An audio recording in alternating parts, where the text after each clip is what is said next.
Tiruttani issue இது ஒரு நியூஸாக நம்ம கடந்து போயிடக்கூடாது. ரேதர் நம்ம இதை ஸ்டடி பண்ணணும். இதுக்கு சோஷியாலஜிக்கல் இமேஜினேஷன் அப்படின்னு ஒரு கான்செப்ட் இருக்குது. அவங்க எதுக்கு இந்த கொடூரமான செயலில் ஈடுபட்டாங்க?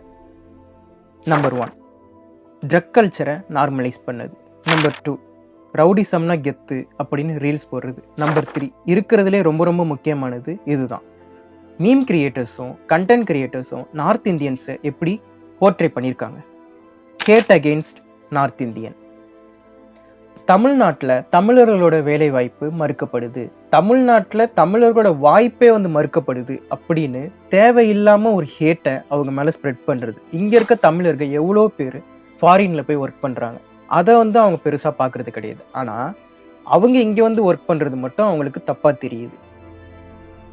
அவங்க என்ன மாதிரி ஒர்க்கு இங்கே பண்ணுறாங்க? அவங்க ஸ்கில்லெஸ் லேபராக தான் இங்கே வராங்க. அவங்களுக்கு எந்த ஒரு ஸ்கில்லுமே கிடையாது. இந்த ஒர்க்கை அவங்க பண்ணி கொடுத்துட்டு போகிறாங்க.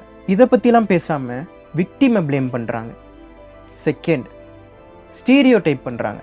பிள்ளைங்க இந்த மாதிரி முடியில் கலர் அடிச்சிருப்பாங்க, இந்த மாதிரி காஸ்டியூமில் இவங்க இருப்பாங்க, அப்படி இருக்கவங்க கிட்ட நீங்கள் போகவே போகாதீங்க அப்படின்னு தேவையில்லாமல் ஒரு டிஸ்கிரிமினேஷனை அவங்க மேலே போடுறாங்க.